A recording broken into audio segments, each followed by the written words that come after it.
Salut Samir. Hola Julien. Salut à toi qui nous écoutes et bienvenue dans ce nouvel épisode de ce podcast La Systémique du Bonheur. On te retrouve avec un tout nouveau sujet.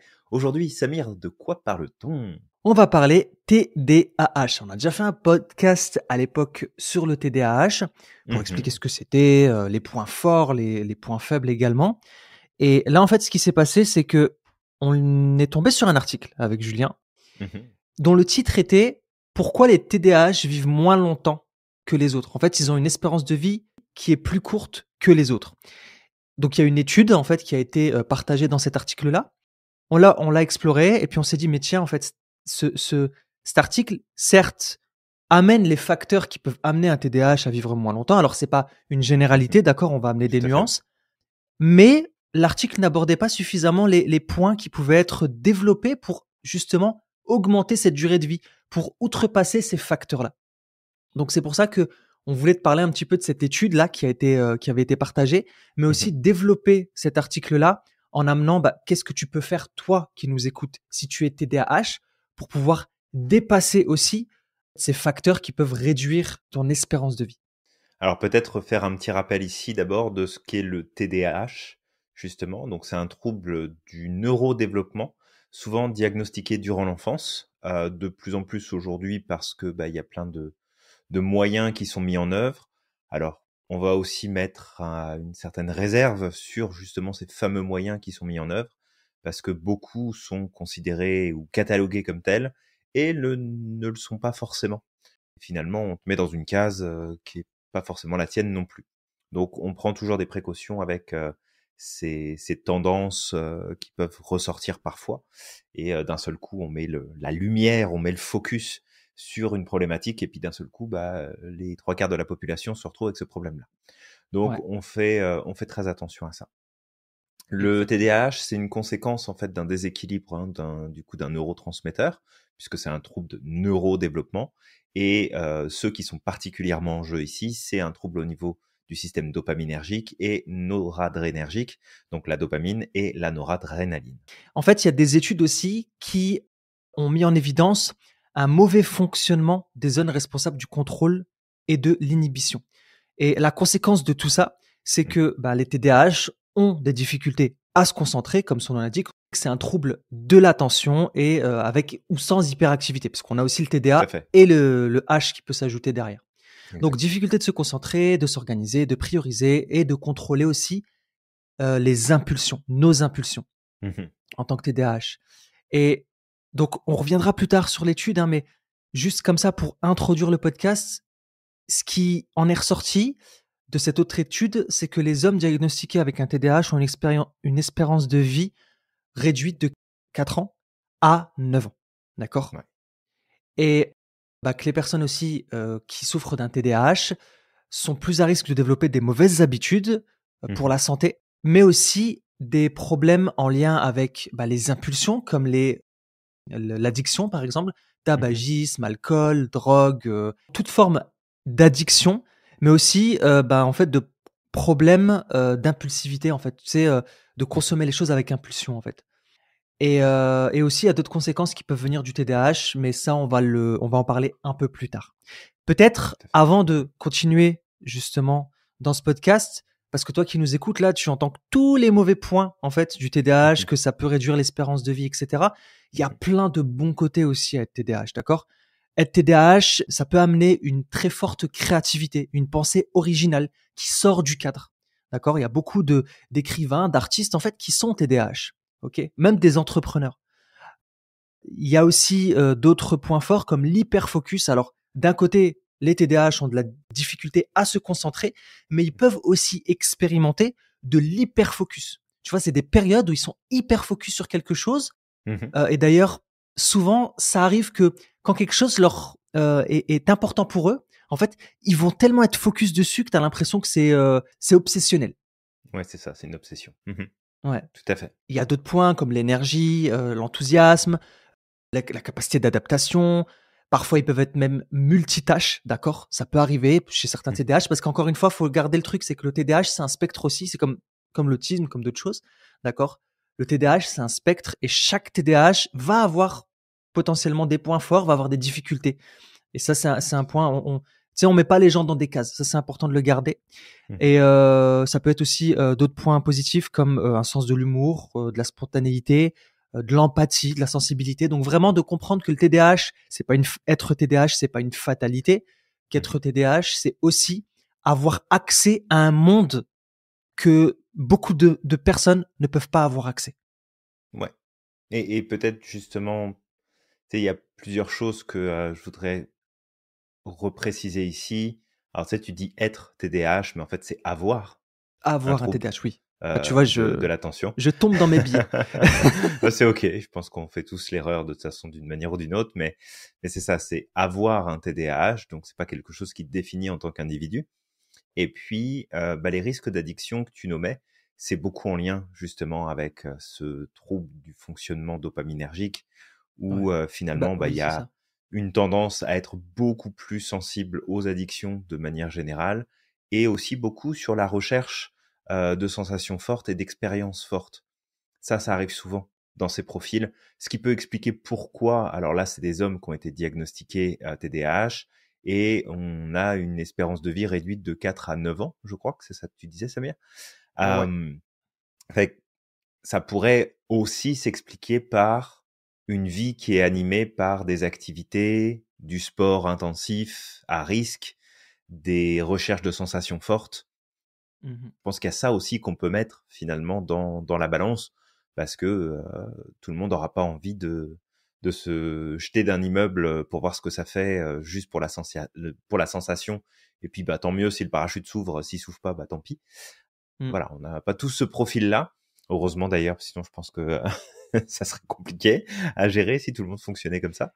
Clairement. Mais je crois qu'il faut prendre ça aussi en compte, du coup, que ça joue dans la balance du fait qu'il y a une réduction de l'espérance de vie par les risques qui sont pris, justement, par des personnes qui vont avoir un trouble de l'attention et de l'hyperactivité assez prononcé. Ouais. Ouais, exactement. Ça, c'est bon de le rappeler. Et c'est ça, en fait, effectivement, qui fait qu'il y a une réduction de l'espérance de vie, hein. C'est vraiment Mhm. les habitudes et les travers parfois du TDAH. D'accord? Parce que ça, on va revenir un peu plus loin, hein, les choses qui peuvent arriver. Mais tu sais, ça peut être par exemple des troubles du sommeil. Parce que le TDAH, il est tellement stimulé, il a tellement. Tu sais, son cerveau, il fonctionne à 1000 à l'heure. Mais en Mhm. fait, il va peut-être pas dormir le soir parce qu'il passe son temps à réfléchir, à s'imaginer plein de scénarios. Tout à fait. Donc, c'est aussi ça, mais en tout cas, on y reviendra. Alors Samir, on a parlé de cette fameuse étude qui a été faite sur les hommes qui ont été diagnostiqués TDAH, mais en fait on peut aller plus loin que ça puisqu'il y a aussi une étude qui a été menée auprès des femmes, et en fait Mmh. l'impact est encore plus important chez les femmes que chez les hommes. Ouais, En tu vu, il y a fait, discrimination. il y a encore discrimination. Fait que C'est nul, hein. sur cette partie-là, en fait, on se retrouve avec une espérance de vie réduite, donc hommes et femmes cumulés, de 4 à 11 ans. Ouais, Donc t'imagines, ouais. tu perds 4 ans de ta vie jusqu'à 11 ans de ta vie Mmh. avec un départ plus élevé pour les femmes qui est de 6 ans. L'espérance de vie diminue de 6 ans. Donc si on pousse plus loin, on a cette étude en fait qui a passé en revue les données de santé de 30 000, plus de 30 000 puisqu'on est à 30 029 adultes souffrant de TDAH, comparé avec les données de plus de 300 000 personnes puisqu'on est à 300 000 et 400 personnes ne souffrant pas de TDAH. Donc Mmh. on est quand même sur un volume de recherche et un volume de comparaison de données qui est assez conséquent. On pourrait sûrement aller plus loin, mais déjà, on a un échantillonnage qui est assez important à ce niveau-là. Alors, oui, il y a effectivement cette perte de potentiel espoir de vie de 4 à 11 ans qui est assez conséquent, mais il y a quand même des nuances qui sont à amener dans le sens où les personnes qui ont un TDAH, et peut-être qu'il y en a qui nous écoutent à cet instant précis, bah, peuvent vivre en fait aussi longtemps et en bonne santé. Mmh. D'accord, Ouais. parce que l'étude, elle est pas en train de dire, bah toi qui as un TDAH, là, tu vas claquer plus tôt que tout le monde. Ça se trouve, tu vas être le dernier en vie de tous les membres de ta famille qui vont avoir à un moment donné un âge très avancé, en tout cas de ce groupe-là de personnes qui vont avoir un âge très avancé. Donc c'est pas une sonnette d'alarme en mode, ok, juste par ma condition, bah c'est sûr que je vais moins vivre que les autres. Mmh. Donc ça, c'est vraiment à prendre en compte. Et ça va dépendre en fait de plein de choses. Alors Samir, quels sont les points peut-être qu'on peut nommer ici justement qui amènent cette nuance qui pourrait faire qu'une personne avec un TDAH puisse vivre aussi longtemps qu'une personne finalement qui n'a pas ce trouble-là? Ouais. Alors justement, c'est bien que tu as amené cette nuance-là et moi j'aimerais amener une autre nuance sur le terme souffrant, parce que c'est dans l'article, hein, qu'ils disent souffrant de TDAH. Mmh. Tu sais, c'est pas une maladie, d'accord? Le TDAH, c'est une particularité, c'est une façon de fonctionner qui est différente. Ouais. Et c'est vrai que le mot souffrance, ça peut être douloureux, d'accord? Au quotidien de vivre un TDAH, parce qu'on fonctionne pas comme tout le monde, parce qu'on est dans un environnement où il y a, pour la majeure partie des gens, il y a une norme et nous, on Mmh. sort de cette norme-là. Être différent, ça peut être difficile, d'accord? Tout à fait. Mais le mot souffrant, je trouve que ça renvoie vraiment à une maladie et ça, bah, toi qui nous écoutes, te comprendre que c'est pas une maladie, c'est juste une façon de fonctionner qui est différente. Et si demain, tu sais comment tu fonctionnes, tu es Mmh. suffisamment au clair avec ça, que tu l'acceptes et que tu recycles ça, tu peux en faire ta force, d'accord? Tu peux en faire Tout ta à fait. force. Et on l'avait dit dans un précédent podcast, c'est souvent ceux qui pensent différemment, qui ont une façon de penser qui est en dehors de la boîte, qui vont avoir des idées innovantes, qui vont faire bouger les choses. Parce que là où les autres vont peut-être penser, vont être formatés, vont penser pareil, en fait, celui qui est hors de la boîte va se dire, bah tiens, regarde, et si, et imaginons qu'on pensait comme ça, et imaginons qu'on imaginait ça. D'accord? Tu sais, imagine, tu vis dans une société où, tu sais, personne n'a imaginé la roue, en fait. Tout le monde se dit, bah, en fait, Mmh. maintenant, tu sais, on fait ça. Alors qu'il y a une personne qui se dit, bah, tiens, et si jamais on essayait de faire un truc pour pousser?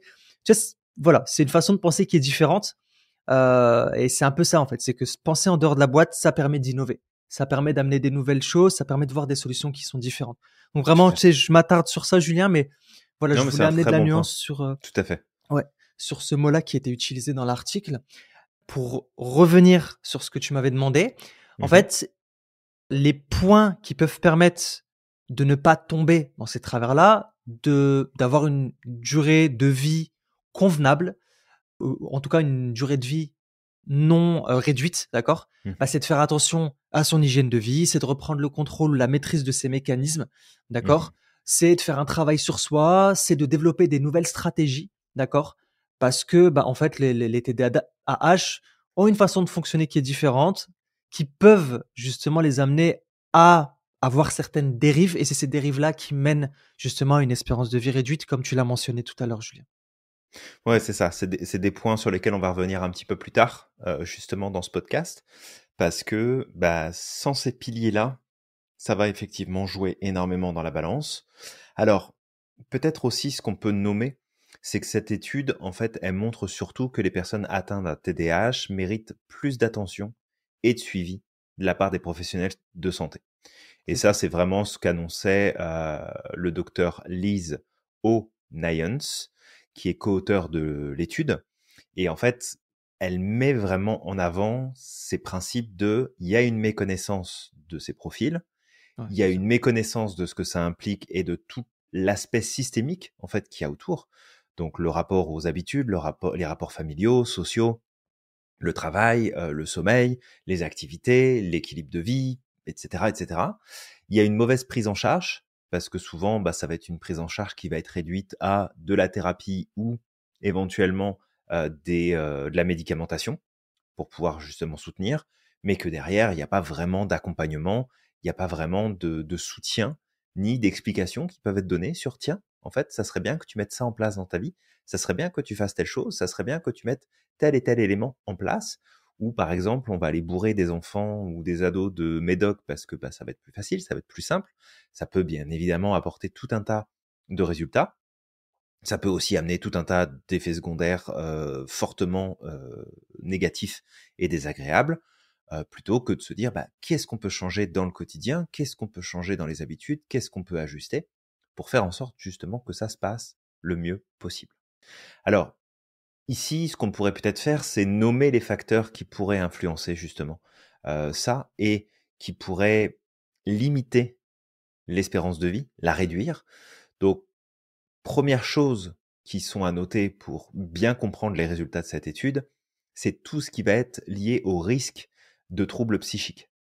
Et en fait, parmi les points les plus importants qu'on va retrouver dans ces éléments-là, c'est qu'il y a présence d'anxiété, il y a présence de dépression, il y a potentiellement des troubles de personnalité. On peut avoir des actes qui vont se retourner contre nous-mêmes, donc on va avoir de l'automutilation. On va avoir des pensées et éventuellement des actes suicidaires qui sont beaucoup plus importants. Et puis, on a aussi des effets de burn-out qui peuvent amener justement le corps à s'épuiser plus vite, le système à s'épuiser plus vite et faire que ça va moins bien fonctionner. Alors, peut-être aussi ce qu'il faut voir et ce qu'il faut prendre en compte, c'est que on a quand même un taux de suicide qui est beaucoup plus important chez les hommes que chez les femmes. Ça, Ouais, c'est on en une avait parlé, ouais. statistique voilà, qui est quand même importante à prendre en compte.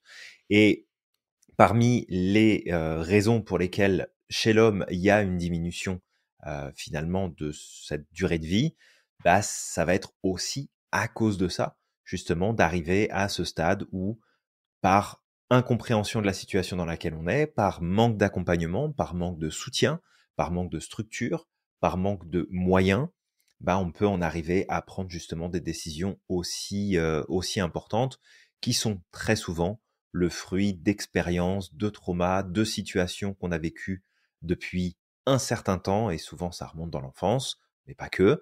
Et finalement, on finit par prendre justement position et poser des actes irréversibles de ce point de vue-là. Donc tout ça, c'est des éléments qui sont à prendre en compte justement.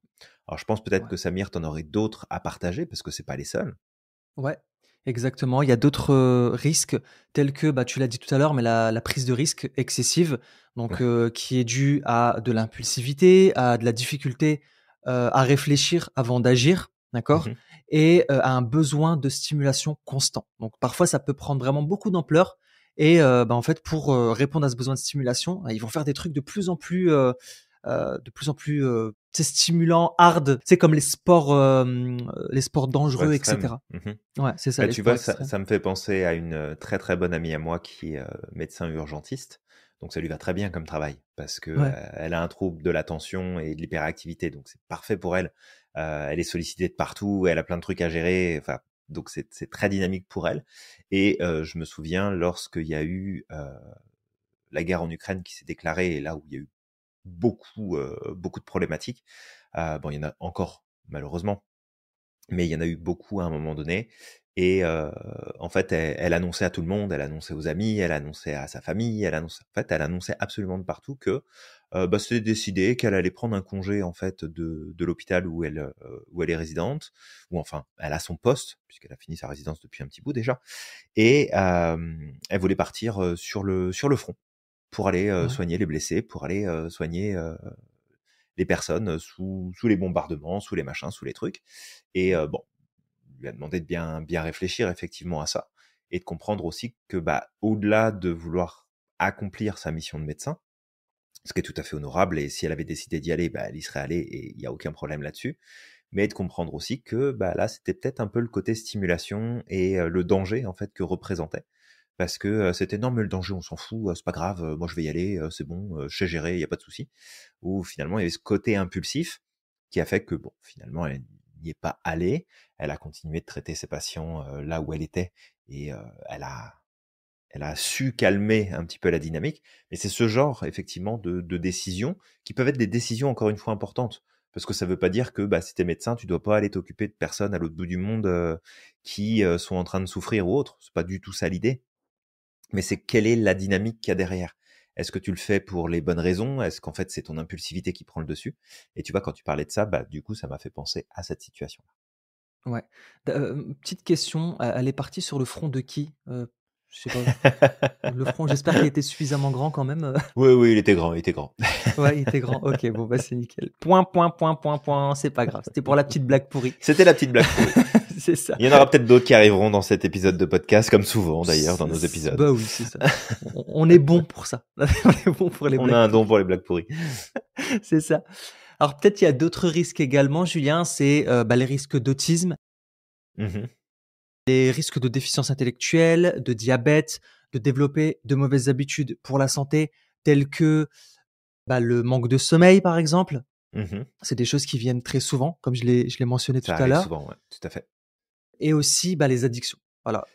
Alors, toute forme Les d'addiction, fameuses, ouais. Oui. alcool, cigarettes, drogue physique, drogue virtuelle, telles que les jeux vidéo, la pornographie, la nourriture. Tout Vraiment, à fait. il y a une propension, malheureusement, à Mmh. aller vers les addictions-là. Encore une fois, c'est en lien certainement avec cette stimulation-là et comme tu l'as dit tout à l'heure, la dopamine. Il y a un point sur lequel on n'a pas eu d'informations sur l'article et peut-être que ce serait bien de creuser un peu plus, là, de faire nos propres recherches aussi derrière, d'aller regarder plus en profondeur cette recherche-là qui avait été Mmh. citée. C'est qu'est-ce qui fait que chez les femmes, il y a une réduction de l'espérance de vie qui est beaucoup plus grande. Tu vois, tout à l'heure, je disais justement, il y a une égalité. Bah, c'est ça, c'est que d'un côté, tu as les hommes, tu as une espérance de vie qui est réduite, mais pas autant que les femmes. Il Mmh. doit certainement avoir des raisons derrière. Je sais Il pas, y a peut-être peut-être apparition de troubles de endocrinien, santé, peut-être. de troubles endocriniens. Ça peut Ouais. être des troubles de santé type maladie auto-immune qui se déclarent Mmh, aussi. Les femmes sont beaucoup touchées par les maladies auto-immunes. On en trouve aussi chez les hommes. Mais si je dis pas ouais. de bêtises, la propension est plus importante. La proportion, pardon, pas la propension. La proportion est plus importante, je crois, de mémoire, chez les femmes que chez les hommes. Mais après, je dis Mmh. peut-être des bêtises, donc il faudrait vérifier ça. Mais il me semble OK. qu'il y a justement cet écart-là, et ça pourrait être un des éléments, probablement, qui pourrait expliquer ça. Mais en tout cas, ouais, c'est ça, c'est à creuser et comme tu dis, là, les éléments que tu as amenés, déjà peuvent expliquer, j'imagine, cette problématique-là. Donc voilà, on a je pense exploré, tu sais, les différentes causes de cette Mmh. réduction de vie, mais on rappelle, c'est je refais encore une fois une petite nuance par rapport à tout ça, c'est que toi qui as un TDAH, ça veut pas dire que tu vas vivre moins que les autres, que tu vas vivre moins longtemps que, tes amis qui ne le sont pas TDAH, d'accord? Ça ne veut rien dire. C'est juste que c'est un ensemble de comportements et d'habitudes qui vont venir soutenir cette réduction de la durée de vie. Moi, je sais pas si je suis TDAH. On l'avait dit tout à l'heure, Julien, on avait dit que normalement tu sais, tu t'auto-diagnostiques pas. Mais je sais que j'ai beaucoup d'amis TDAH qui m'ont dit: «Je suis sûr et Samir, c'est sûr et certain que tu es TDAH» et ça, c'est mon TDAH certainement qui fait le truc, je sais pas. Je vais aller trop vite. Mais Bah, donc, tu sais, t'as beaucoup de caractéristiques du TDAH. ouais, Le après je suis H, je suis pas hypersensible sûr. aussi. Ouais, peut-être Le pas le H, je H, suis ouais. pas sûr. Mais le Le TDA TDA, en tout cas. il y a des chances, effectivement. T'as pas mal de traits caractéristiques. Alors, juste pour reconfirmer, donc ma mémoire m'a pas fait défaut. Ouais. On est à environ 70 à 80% des personnes atteintes de maladies auto-immunes qui sont Waouh! des femmes. Des femmes, OK. OK, Ok. ouais, bah, ouais. Fait Ouais. que là, ça pourrait aussi expliquer justement une partie, je pense, parce que tout ce qui va être mauvaise hygiène de vie, vivre dans l'anxiété, dans l'angoisse permanente, le manque de sommeil, etc., qui peut être les conséquences finalement de ce trouble de l'attention et de l'hyperactivité, bah tout ça, ça joue sur les maladies auto-immunes, même si on a encore beaucoup de choses à apprendre sur les maladies auto-immunes parce que il y a plein de choses qu'on suppose être des causes potentielles, comme par Mmh. exemple des traumatismes, comme des chocs émotionnels, mais il peut y avoir aussi tout un tas d'autres choses. Perturbateur Euh, endocrinien les aussi, perturbateurs endocriniens qui jouent un rôle probablement essentiel dans tout ça, le manque de sommeil. Donc c'est pas impossible, tu vois, je pensais à cette raison-là. Faudrait fouiller, mais ça m'étonnerait pas que ça ait un rapport justement, le nombre de maladies auto-immunes, ou en tout cas le nombre de femmes et d'hommes, parce que il reste quand même un bon 20 à 30% des hommes qui sont touchés par des maladies auto-immunes, qui ont justement un trouble de l'attention et ou pas de l'hyperactivité. Donc ça vaudrait le coup d'aller fouiller justement là-dessus. Mais voilà, je ouais. voulais juste leur partager parce que ça m'embêtait de rester sans avoir vérifié l'information, et du coup c'est bon, c'est fait. Ouais, OK, super intéressant. Et du coup, bah, tu sais, par rapport à ce que tu partages, je parlais du TDA, mais en fait, comme je te dis, je garde ça sur un coin de ma tête parce que j'ai pas Mhm. fait de trucs, même si je t'ai dit, il y a beaucoup de personnes qui le sont, qui me disent: «Mais en fait, tu as beaucoup de caractéristiques». Tu sais, quand je vois effectivement la liste des facteurs, bah, il y en a plein en fait que j'ai, tu vois? Mhm. Je suis aussi par mon hypersensibilité quelqu'un qui peut être très facilement anxieux. Alors aujourd'hui, grâce, au coaching, grâce à tout ce qu'on a fait, bah, j'ai des outils pour pouvoir travailler sur cette anxiété. Mais avant, tu sais, sans ces outils-là, ça pouvait prendre des proportions de malade, tu vois. Donc, tu vois, par exemple, là, j'ai appris à travailler sur mon anxiété. Parfois, ça prend plus d'ampleur, parfois moins, parce que j'ai des outils. Donc, je peux rebondir beaucoup plus rapidement. Mais il y a d'autres choses sur lesquelles je dois encore travailler, comme le manque de sommeil. Tu sais, moi, le soir, je suis hyper stimulé. C'est pas la peine. Mon Mmh. cerveau, il réfléchit à plein de choses. La dernière fois, je t'avais dit, Julien, j'ai une idée de formation. Je l'ai pondue, je crois, 2 heures du matin. J'étais en train d'écrire sur mon iPad. Donc c'est un des problèmes que j'ai et je sais que je vais devoir travailler dessus parce que bah, malheureusement avec mes 5 heures, parce que moi j'ai très peu de temps de sommeil, hein, même si je travaille dessus en ce moment, j'ai augmenté un petit peu mon temps de sommeil à plus de 6 heures. Mais à Mmh. la base, avant de passer à l'action là, j'étais arrivé à 5h30 de sommeil par nuit en fait. J'avais que 5h30 de sommeil par nuit. Avec tout ce qu'on a à faire, en plus maintenant on a un enfant, il faut Mmh. aussi que je m'occupe de la petite le matin qui draine beaucoup d'énergie en fait. Donc voilà, au bout d'un moment, je dis: «Bon écoute Samir là, si tu veux pas mourir jeune là, il serait peut-être temps que tu augmentes petit à petit tu sais ton ta banque de sommeil» Ça serait et pas mal, ouais. donc j'essaye. Là, je suis à peu près tu sais, je suis aux alentours de 6 heures de sommeil, un peu plus. Mmh. Des fois, je retombe un peu en dessous, mais je suis à ça en moyenne et OK. bah, je vais essayer de continuer d'augmenter, tu sais, pour arriver à 7 heures de sommeil au moins par nuit. Parce que je sais qu'aussi à partir d'un certain âge, ben, on a un sommeil qui est moins qualitatif et c'est Mmh. là, en fait, que ça va commencer à être, bah, difficile, en fait. Donc voilà, c'est voilà, quand je vois le truc là, bah, je Mmh. me reconnais, en fait, dans certaines choses Puis il y en là-dedans, a bah, d'autres comme où c'est, mmh. ouais, comme les addictions. Tu sais, moi, je peux avoir des problèmes, j'ai eu des problèmes d'addiction. Alors pas pas de la nourriture, pas des choses qui sont Tu un physiques, d'accord? ancien drogué. Bah, je suis drogué à du virtuel. On a les smartphones maintenant, tu vois? On Mmh. a les smartphones, on a les écrans, j'ai grandi avec les jeux vidéo. Donc c'est vrai que tout ce qui est virtuel, moi, j'ai eu une addiction, par rapport à ça. D'accord? Et Tout à fait. j'ai travaillé dessus et je travaille encore dessus parce que je sais que le parcours en fait, l'addiction, le problème de l'addiction, ça m'avait blessé une fois quand on m'avait dit ça, quand Ouais. j'en avais parlé avec certaines personnes qui me disaient: «En fait, l'addiction, tu ne t'en débarrasses jamais totalement». Et tu sais, quand on m'a dit ça, c'était comme ça veut dire que tu es en train de me dire que je vais être addict toute ma vie, en fait? Je vais avoir ce problème d'addiction toute ma vie?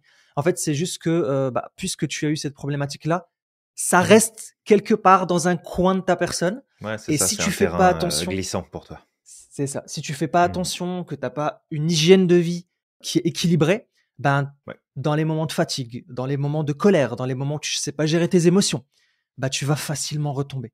ouais, Et tout à moi, fait. bah, par exemple, l'un des problèmes de l'addiction que j'avais, bah, c'était le problème de gestion des émotions. C'était principalement la gestion des émotions qui me faisait défaut et en fait comme, moyen de contourner ce problème de gestion des émotions, parce que j'internalisais beaucoup, bah, en Mmh. fait, mon système allait se renfermer sur une addiction. C'est Bah, ça. c'est un Bref. super partage que tu fais là. Non, mais c'est cool. Merci, Mmh. Samir, pour ce partage-là. Et puis, du coup, tu mets vraiment un point qui est extrêmement important, c'est cette fameuse hygiène de vie.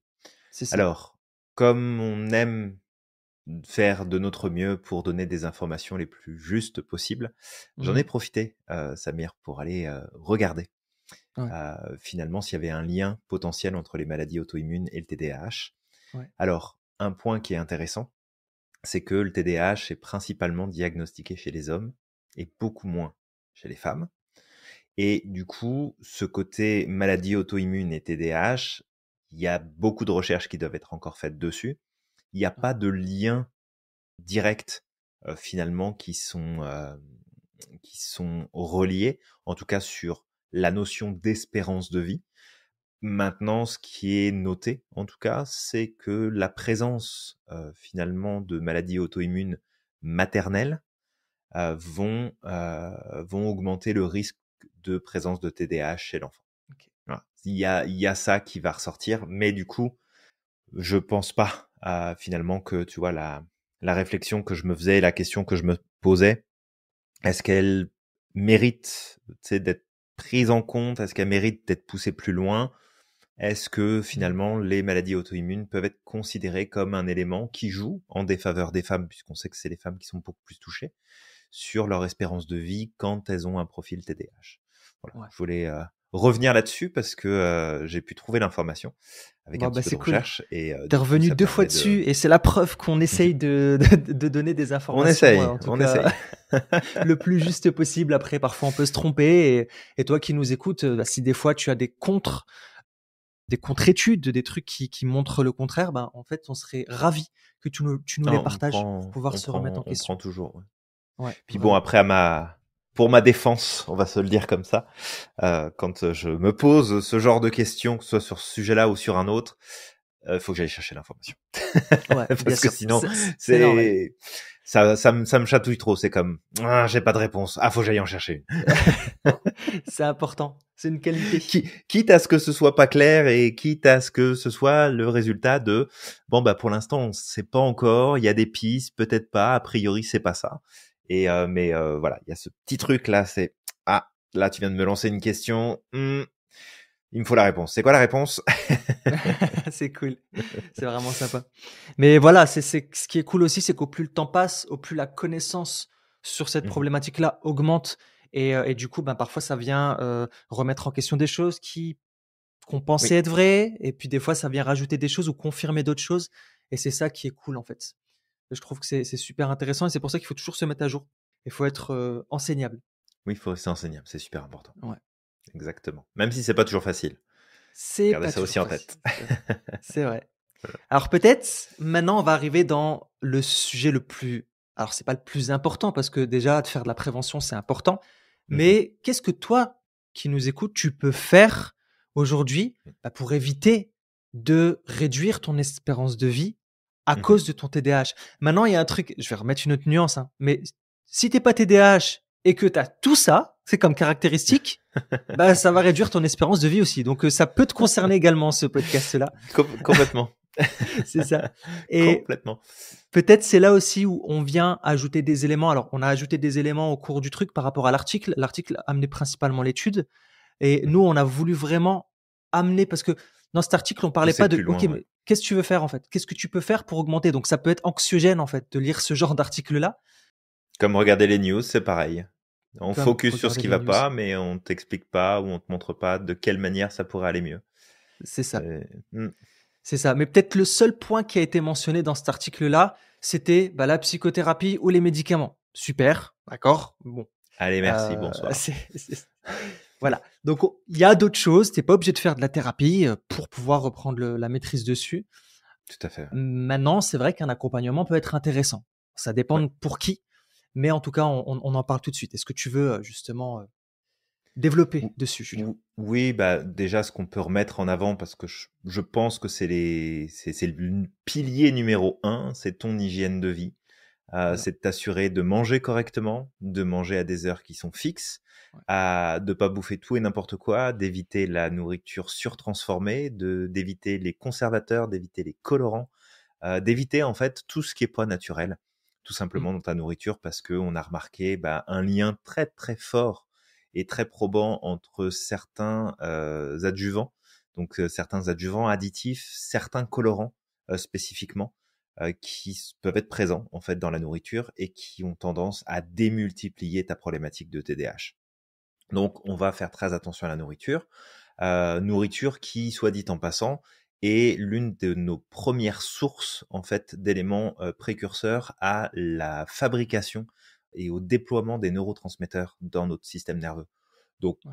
juste bien manger, ça peut déjà être une excellente chose et finalement peut-être pas suffisamment attention à ce qu'on ingurgite et avec quoi on nourrit le moteur.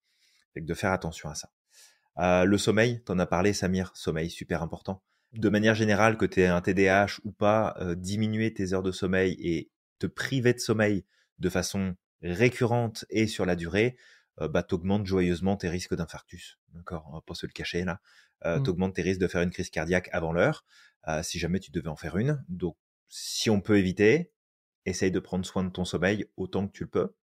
Derrière ça, il y a toute la question des habitudes et des routines.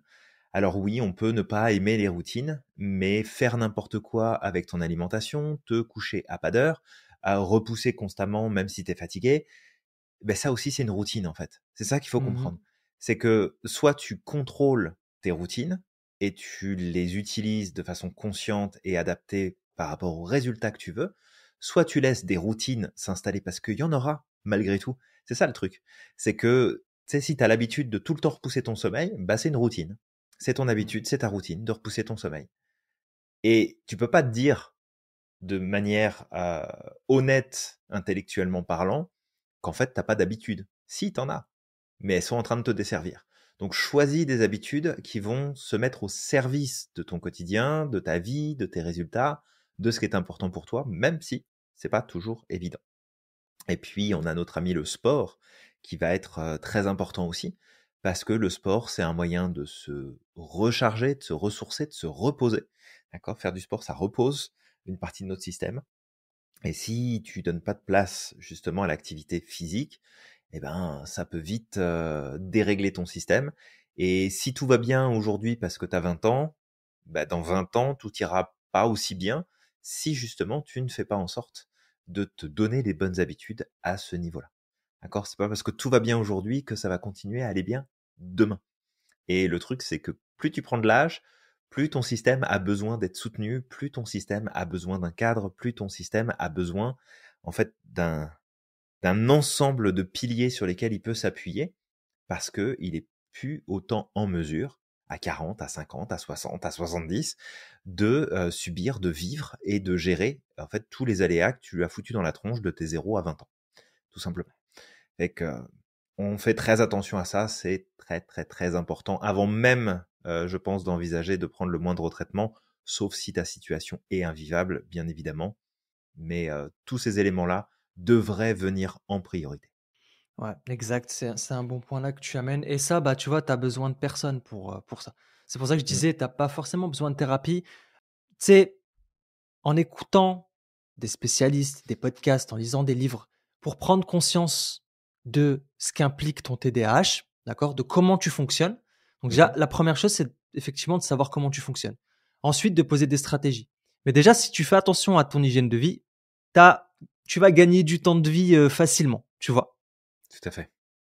Bah après, quand on dit gagner du temps de vie, tout est relatif, Julien. On sait pas quand est-ce qu'on va partir. On peut être en très bonne santé et avoir une hygiène de vie de ouf, et puis demain mourir Te prendre avant des un personnes éclair sur la qui, tronche, ouais, c'est ça, ou même de santé, hein, parce qu'il y a plein de ah ben ça facteurs peut, qu'on ignore en fait. Euh, complètement. donc voilà, il y a ce côté aléatoire là, en fait, quoi qu'il arrive, qui est là.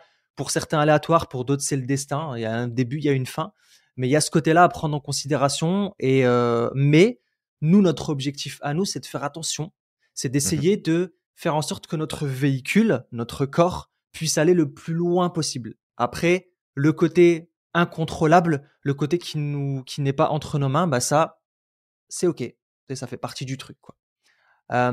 Peut-être les autres points, justement, c'est que toi qui nous écoutes, peut-être que tu vas réussir à avoir une bonne hygiène de vie tout seul. Tu vas pouvoir travailler sur toi, travailler sur ton Mmh mh. hygiène de vie. Peut-être que tu auras beaucoup plus de difficultés. Pourquoi? Parce que tu vas avoir des comportements qui vont être ancrés, parce que tu auras peut-être des croyances limitantes, parce Mmh mh. que bah, il te manque des éléments, il te manque des ressources. Et à ce moment-là, ça pourrait être intéressant de te faire accompagner. Te faire accompagner aussi bien par un thérapeute, que ce soit un psychologue, que ce soit un psychothérapeute, un psychoéducateur, un coach, d'accord? Il y a Tout à fait. vraiment plein de choses que tu peux faire. Même de la TCC pourrait t'aider, par exemple. Ouais, il y a vraiment beaucoup de Mmh. choses qui pourraient t'aider. Donc, pense à ça. Peut-être que la TCC, je ne sais pas si ça amène la prise de conscience, la TCC. Tu peux en avoir quand même des prises de Tu peux en avoir quand même? conscience. Ouais. Oui, oui, tu peux en avoir quand J'ai pas même énormément de connaissances, ouais, sur ce sujet. parce que tu en fait, on recherche beaucoup à travers l'approche des TCC et finalement, c'est ce qu'on enseigne aussi à travers le Ouais, c'est vrai coaching, quoi. justement orienté sur les stratégies cognitives et les comportements. C'est que on, on aide à ce que le client devienne le plus autonome possible sur son propre mode de fonctionnement. En fait, Mmh. qu'il comprenne les algorithmes comportementaux qui sont en place. Donc, c'est-à-dire, bah, d'où part ta pensée, qu'est-ce que t'en fais, qu'est-ce que ça déclenche dans tes émotions, qu'est-ce que ça enclenche comme comportement, et comment est-ce qu'on peut bypasser ça, couper le circuit pour amener la personne à fonctionner différemment. Et dans tout ça, tu as des prises de conscience. Alors, on n'est pas dans la prise de conscience de type psychanalytique où ah bah je comprends que ce qu'on m'a dit quand j'étais enfant, c'est ce symbole-là, du coup ça veut dire que on n'est pas dans une prise de conscience de cet ordre-là, on est plus dans une prise de conscience, bah, j'ai envie de dire un peu plus concrète et terre à terre, de ah ben j'ai jamais fait attention en fait, mais c'est à chaque fois que je fais ça, que je passe par là, que je me dis ça, que je commence à ressentir ça et du coup que je commence à faire ça. Et en fait, c'est cette reprise de contrôle et une maîtrise plus grande, parce que contrôle, c'est un bien grand mot, mais une maîtrise plus grande de tes process. Et c'est là où du coaching tel que nous, on l'enseigne à l'Institut, ou de la thérapie cognitivo-comportementale peut quand même apporter beaucoup de résultats intéressants sur ces problématiques-là. Mais, encore une fois, ça va demander une énorme discipline de la part de la personne qui va s'engager dans le process, qui est, malgré tout, une des problématiques qui est très récurrente chez les TDAH et les TDA tout court, c'est le manque de discipline. Ça va bien, ça va mieux, donc je m'arrête. Et je reprends comme si j'étais invincible et puis que tout se passait super bien. Jusqu'à ce que ça se passe plus bien. Et du coup, je recommence. Fait qu'il y a ce côté de discipline qu'il faut développer malgré tout. Et ça, que t'aies un TDA avec H ou sans H ou rien du tout, de toute façon, c'est le même lot pour tout le monde. On est tous à la même enseigne sur cette question. Totalement. Toi qui nous écoutes justement, si tu te sens concerné par cette problématique et que tu as besoin de te faire accompagner, sache qu'à l'Institut Merlin, on a des professionnels qui sont formés, mais qu'on peut aussi superviser s'ils ont besoin. D'accord? Donc, n'hésite pas, tu nous contactes et puis on te mettra en relation directe justement avec ces étudiants-là qui pourraient t'accompagner sur cette problématique du TDAH. Et je pense même de souvenir qu'on a une personne qui a énormément de connaissances sur les enfants TDAH. Complètement. Ouais, c'est Clotilde. Qui, elle, est spécialisée en fait dans un métier qui s'appelle l'orthopédagogie et qui est une super coach pour justement elle est excellente. Les jeunes et les étudiants, que ce soit avant le bac, en tout cas en France, ou le post-bac, donc tout ce qui est école, grandes écoles, universités, etc. Et elle apporte énormément en fait de stratégies, énormément d'outils. Donc si jamais toi qui nous écoutes, ça t'intéresse, n'hésite pas à nous le faire savoir, on passera justement l'info. Et puis Claude, comme on sait que tu nous écoutes régulièrement, eh bien si tu vas jusqu'à cet endroit-là du podcast, on te passe le bonjour. Et tu nous laisses un petit message comme quoi on sait que tu es arrivé à cet endroit du podcast. C'est encore mieux. C'est ça. Et en plus, maintenant, vous avez la possibilité de laisser des commentaires sur Spotify. Sur Spotify, exactement, ça s'est débloqué. Donc vous avez plus d'excuses. Donc des commentaires sous chaque épisode, en tout cas les épisodes qui te plaisent, tu nous fais un petit commentaire rapide, ça nous ferait vraiment plaisir. Donc voilà, donc peut-être le dernier point qui avait été, donc je t'avais dit tout à l'heure dans l'article on parlait de thérapie et de médication. En fait, on dit pas que la médication c'est le diable en personne, d'accord? C'est pas ce qu'on dit. Parce que on va avoir des experts certainement ou des personnes, peut-être des psychiatres ou autres qui vont écouter ce podcast-là. On n'est pas contre la médication. C'est juste que pour les personnes qui nous écoutent, avant d'en arriver là, faites-vous suivre, allez voir un professionnel et prenez le temps. Le truc moi qui me fait mal, c'est de donner de la médication en fait à des enfants alors qu'on n'a pas pris le temps de les accompagner avant. La médication, ça vient vraiment enfin. On a essayé plein de choses. On a essayé de mettre en place des stratégies. On a essayé d'accompagner la personne ou la personne adulte, peu importe. Et en fait, il y a rien qui marche. Dans ce cas-là, effectivement, la médication, elle peut aider. Ou dans le cas de TDAH qui sont vraiment très très très très prononcés, parce qu'on a dit que c'était un spectre. Peut-être dans ces cas-là, ça peut être intéressant. Ok, mais ouais, c'est ça. Ouais, mais avant d'y arriver, il y a quand même quelque chose qui se passe. On n'y va pas tout de suite parce que ça me fait penser à ce podcast qu'on a fait où on avait parlé du cas d'une personne qui avait pris de la médication directement. Il y avait des effets secondaires. Donc en plus c'était aux États-Unis. Donc le gars, il n'y avait pas besoin d'ordonnance ou autre pour se procurer ces médicaments-là. Et en fait, directement, le mec... On se descend la plaquette. C'est ça, il a commencé à prendre ces trucs-là, alors qu'avant, ça allait bien. Tu sais, c'était un bon étudiant. Il s'est auto-diagnostiqué TDAH en plus. Il a pris ses médicaments. Et ces médicaments ont amené des effets secondaires comme la dépression, etc. Le fait qu'il n'était pas suivi, le fait qu'il y avait personne pour l'encadrer, en fait, ça l'a mené au suicide, en fait. Et donc, vraiment de comprendre que la médication, avant d'y arriver, vois avec des professionnels. Fais-toi diagnostiquer potentiellement TDAH par un professionnel qui a des choses qui se passent avant d'en arriver, mais pas avant. C'est pas le raccourci en fait. Il y a des pros qui prennent ce raccourci. ça existe, c'est comme partout. Il y a des bons et des mauvais. Il y a des bons coachs, il y a des mauvais coachs, il y a des bons psychiatres, il y a des mauvais psychiatres. Il y a des bons Oui, il y thérapeutes en et a des qui mauvais jurent thérapeutes. beaucoup par ça, Et mais tu sais, ouais, c'est comme les états dépressifs. Il y en a qui jurent que par les traitements via les médicaments de pouvoir en sortir, mais toutes les études nous démontrent que les traitements ne sont pas efficaces c'est ça. tout seuls. Ouais, Ils ouais, il deviennent faut efficaces lorsqu'ils sont encadrer. Ouais. accompagnés justement d'une thérapie à côté, puis qu'il y a un vrai accompagnement, qu'il y a des vrais changements sur les habitudes de vie qui sont menés aussi, parce que ça rentre en ligne de compte. Fait que là, c'est le même principe, quoi. C'est de faire Ouais, attention, pas prendre le raccourci. C'est facile, hein. De toute façon, on est dans une société où on prend et on privilégie ce qui va vite, ce qui est rapide, ce qui est simple, ce qui est facile. c'est vrai.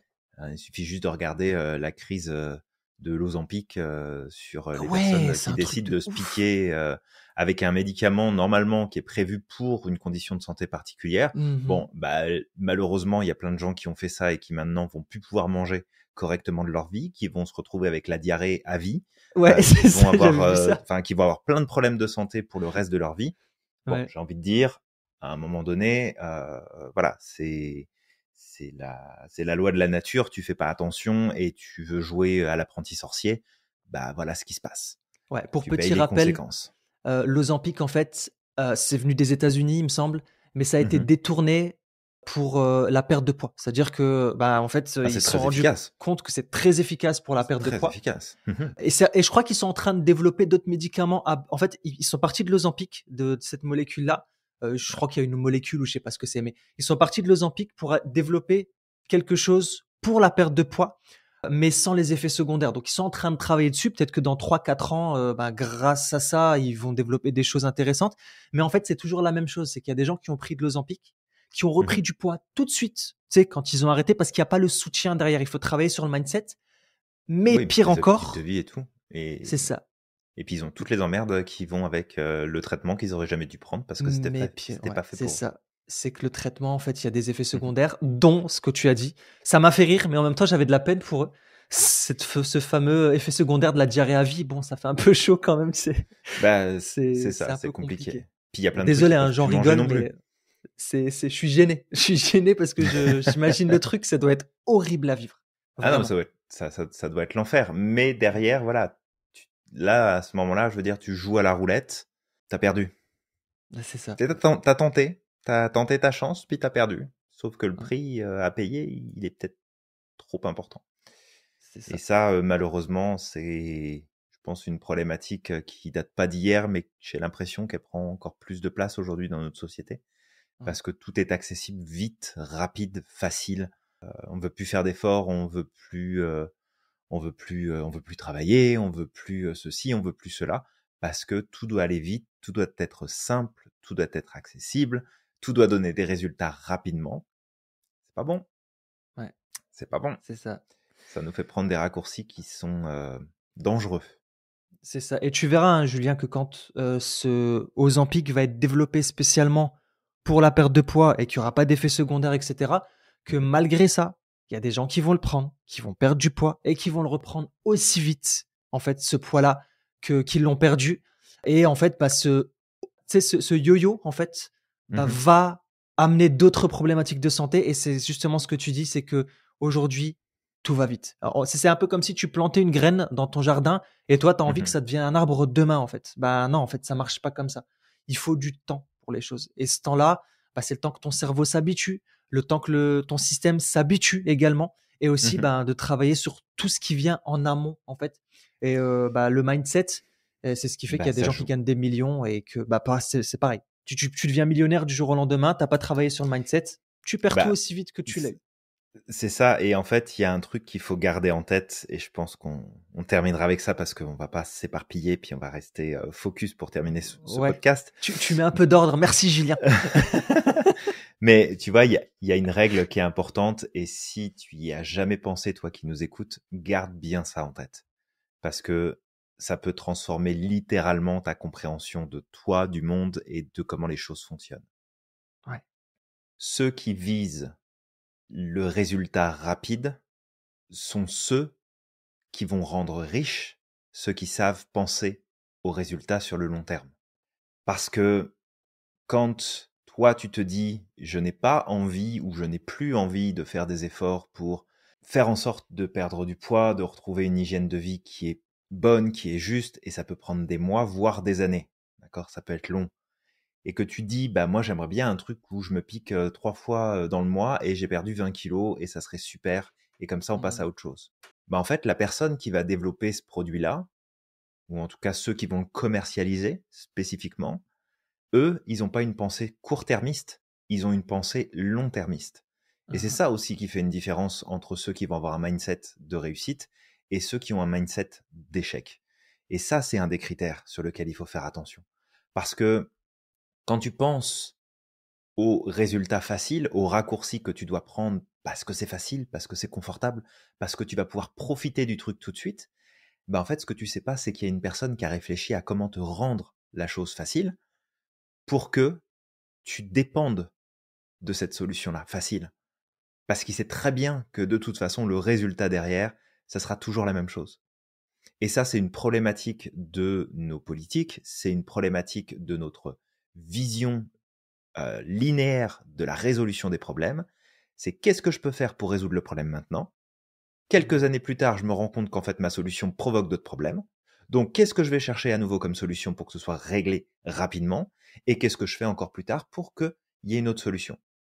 Un truc tout con, et vraiment, c'est le seul exemple que je vais donner ici, et après, je me tais. Quand tu as un gouvernement qui te dit « Oh, allez, joyeusement, regardez, on va faire plein de crédits à taux zéro pour soutenir les achats, pour soutenir l'économie. » C'est jamais une bonne idée. Jamais une bonne idée. Pourquoi? Parce que c'est ça, en partie, c'est pas la seule chose, mais c'est ça, en partie, qui crée le genre de situation économique dans laquelle on se retrouve aujourd'hui à travers le monde. C'est pas la seule raison, mais c'est une des raisons principales. Donc, quand c'est trop facile, quand c'est trop simple, quand c'est trop rapide, c'est rarement une bonne idée. Voilà, c'est juste comprendre que quand toi tu veux que ça aille vite, il y en a d'autres qui savent qu'ils vont pouvoir se faire du fric sur ton dos sur le long terme. C'est ça. Garde ça en tête. Mais on ne critique plus la politique, Julien. On arrête avec la politique. Je rigole. C'est pas une critique, c'est vraiment une mise en lumière de comment on a l'habitude en fait de réfléchir. Et c'est valable dans les entreprises, c'est valable dans les familles, c'est valable face à notre santé. Ah, c'est cool, il y a un nouveau médicament qui sort, je vais pouvoir prendre 20 kilos d'ici le mois prochain. Super, vas-y, prends-le. Non, mais ils ont dit que c'était hyper safe, on n'aura pas de problème, il n'y a pas d'effet secondaire. Vas-y, prends-le. On s'en reparle dans 30 ans. Voilà, c'est toujours pareil. Donc, si toi qui nous écoutes, tu peux aussi commencer à développer un esprit plus critique par rapport à ces raccourcis et te dire que, bah, en fait, on est en train d'inventer des solutions à des problèmes qui ne devraient pas exister parce qu'on a abandonné les vraies solutions bien trop tôt dans notre évolution et que si on revenait à des basiques, les choses fonctionneraient probablement beaucoup mieux. C'est pas valable pour tout, attention, mais voilà. Donc, en tout cas, sur ce sujet du TDAH et ce fameux article qu'on a découvert, Samir, sur la diminution du temps de vie, il y a plein de choses qu'on peut faire et c'est valable même pour ceux qui sont pas touchés par le TDAH. Ouais, c'est ça. C'est ça. Bah écoute, on a fini. On s'était dit, Julien, qu'on allait essayer de tenir 1 heure sur les podcasts. On reste sage aujourd'hui, Samir. Aujourd'hui, voilà, on est à peu près à 1 heure, donc c'est cool. Mais en tout cas, toi qui nous écoutes, si tu es intéressé par te former au coaching, d'accord? Sache que l'Institut Merlin est un centre de formation d'excellence en coaching systémique avec plusieurs approches. En fait, on offre une approche à 360 degrés. D'accord? Ça va de la formation à l'installation, à la supervision. Donc vraiment, si ça t'intéresse, tu prends un rendez-vous avec nous et puis on se fera un plaisir de t'amener un maximum de détails. D'accord? Exactement. Et puis, on va t'inviter à liker, commenter, partager ce podcast à un maximum de monde. On te vient avec plein de nouvelles choses. En tout cas, on va faire évoluer ce podcast. On va voir ce que ça va donner. On t'en dit pas plus. On t'en dit pas plus, c'est la surprise. C'est la surprise. Voilà, ça va être la surprise. On va faire évoluer ce podcast prochainement. Et ça va venir très très vite. Donc, tu nous suis, d'accord? Si tu nous suis pas, tu verras pas le truc. Abonne-toi tout de suite, que tu loupes rien. Vraiment, tout de suite. Et puis, on va t'inviter à croire au maximum en ton potentiel et de ne pas oublier d'être extraordinaire chaque jour. N'oublie pas non plus à quel point t'es magique et que t'as le pouvoir de réaliser absolument tout ce que tu souhaites. Et on te dit à la prochaine.